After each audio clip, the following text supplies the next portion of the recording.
Suntem la Salonul Imobiliar București, aici în studioul TV amenajat în Palatul Parlamentului. Alături de mine domnul Răzvan Dumitrescu din partea Amvog Residence. Bună ziua, bine ați venit! Bine v-am găsit! Domnule Dumitrescu, ne uităm cu mare atenție la ce se întâmplă în piața imobiliară și vedem zone diverse reprezentate aici la Salonul Imobiliar București, ediția numărul 1 pe anul 2022, locul unde se întâlnește cererea cu oferta. Oferta pe care o reprezentați astăzi din partea Amvog Residence, vreau să ne spuneți câteva cuvinte despre ea, vă rog. Amvog Residence este în dezvoltare, în acest moment în construcție și este în zona Iuliu Maniu, din Militar. Va cuprinde 420 de apartamente de tipul garsonieră, studiouri 2 și 3 camere. Și are termen de finalizare prima fază în decembrie 2022, iar a doua fază iulie 2023. Deci faza întâi undeva la sfârșitul anului. La sfârșitul acestui an, corect, și faza a doua undeva la jumătatea anului. În câte faze este împărțit? În două. În două faze. Da. Ar fi 420 de apartamente. În total, da. În total. Ca și concept, care este definiția conceptului pentru acea zonă și pentru proiectul Amvog?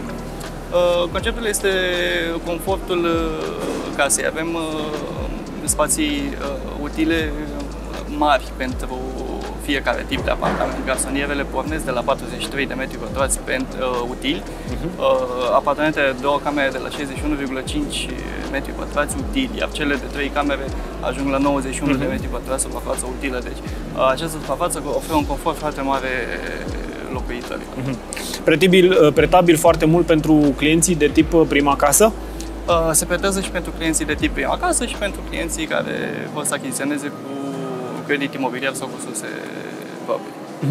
Din punct de vedere al accesului, știm că zona Militarii, cel puțin, a devenit destul de aglomerată. Tot Bucureștiul e foarte aglomerat în ultimii ani de zile. Cu precădere aceste zone, zona Militari, zona de sud, iarăși foarte aglomerată, zona de nord, de asemenea foarte aglomerate. Oriunde te-ai uita în inima Bucureștiului, să spun așa, găsești zone aglomerate. Dar pentru acea zonă, respectiv vorbind, cum arată din punct de vedere al infrastructurii și al accesului? Pentru acea zonă, din punct de vedere al infrastructurii, în acest moment este aprobat în Consiliul Local al sectorului 6. Proiectul de reabilitare a străzilor Rosiei și Roții, care va fi, conform primăriei, finalizat în 2023, ceea ce va descongestiona foarte mult traficul în această zonă. Practic, toată zona de Militar Residence se va descărca pe aceste străzi, unde știm că este o aglomerație într-adevăr puțin mai mare. Și sperăm că această infrastructură nouă va descongestiona și va elibera puțin traficul în zonă. Care sunt poate cele mai mari provocări pe care le-ați întâlnit în ultima perioadă în materie de dezvoltare a proiectului? Cu siguranță majorarea prețurilor la materialele de construcții în prima fază, care au accelerat foarte mult în ultimele luni și nu dau semne că se opresc. Iar războiul din Ucraina, într-adevăr, a accentuat această situație, în sensul în care a speriat, dacă aș putea spune, puțin oamenii în primele săptămâni de la invazie. Acum însă observăm o revenire a cererii în ultimele săptămâni, în mod special de la cei care, pe fondul inflației foarte mari, vor să-și conserve banii și atunci caută să investească în imobiliare, având în vedere că oferă un randament superior inflației dovedit în ultimii ani și separat de acestea poate oferi și prin închiriere un randament de 6-7% pe an suplimentar. Chiar și pentru acest proiect vorbim de același randament, 6-7% pe an. Absolut.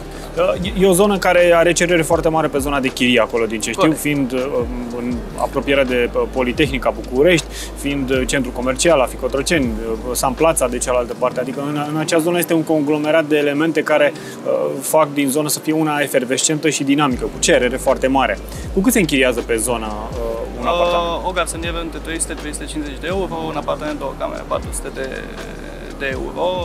Într-adevăr, zona are o cerere foarte mare și datorită investițiilor majore care s-au făcut dincolo de centura București, pe zona de autostradă București-Pitești, toate acele centre logistice înseamnă un număr foarte mare de angajați care sunt de servicii locative de această zonă. Această zonă e una foarte bună și într-o continuă dezvoltare. De ani de zile, zona Militar și drumul Taberei au fost într-o continuă creștere. Acesta este primul proiect sau urmează și alt proiect la nivelul de grup? Nu este. Este al 5-lea proiect imobiliar dezvoltat de Envoc Residence. În acea zonă este al 3-lea. În acest moment, cel mai mare a fost de 480 de apartamente, care este vândut în proporție de 98%. Mai avem 4 unități disponibile. Iar tot în această zonă mai avem un proiect, încă un ansamblu de 700 de locuințe. Deci un ansamblu mare. Targetul pentru grupul Envoc, pentru că e un grup foarte mare în piață, este să meargă și în alte zone ale capitalei? În acest moment nu am vizat încă alte zone punctual, ca să vă pot spune că vom face, dar ideea este de expansiune, bineînțeles. Dacă ar fi să numiți poate 3 avantaje ale zonei în care este dezvoltat ansamblul Envoc acum?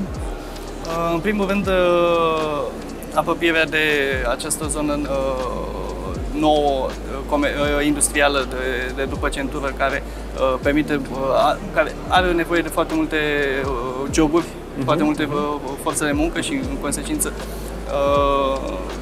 apropierea de ea este un avantaj pentru cei care vor să înceapă o carieră sau să-și continue o carieră.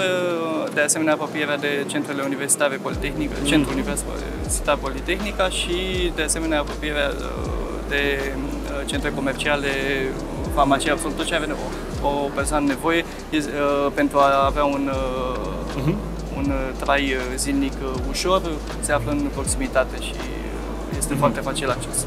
Este cerere mare pentru cei care reprezintă o forță de muncă, pentru centrele logistice de la ieșire din capitală? Este. Adică aveți clienți care cumpără și zic, doamne, noi lucrăm în zona asta și avem nevoie de... Au nevoie pentru că lucrează în acele zone și vor să fie totuși aproape de servicii, având în vedere că până acolo se deplasează majoritar cu mașina personală sau de servici, în mică parte cu mici autobuze puse la dispoziție de angajatori. Dar acele centre logistice, într-adevăr, au nevoie de foarte multă forță de muncă. Deci ăla este un target pentru companie.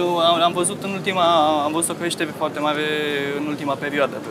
Pe măsură ce s-au deschis mai multe centre de logistice după centură, au venit și cererea de angajați și implicit cererea de locuințe în acea zonă pentru acei angajați. Care simțiți că este perspectiva pieței la nivel de an 2022, iată-ne în trimestrul 2 al pieței, la nivel de grup, pe lângă finalizarea, bineînțeles, a fazei 1 la finalul anului?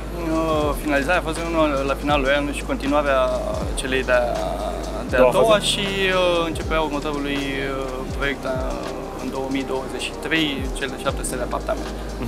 Radu Dumitrescu, Envoc Residence, mulțumesc mult pentru prezență și spor în continuare la vânzări la această ediție a Salonului Imobiliar București. Vă mulțumesc foarte mult!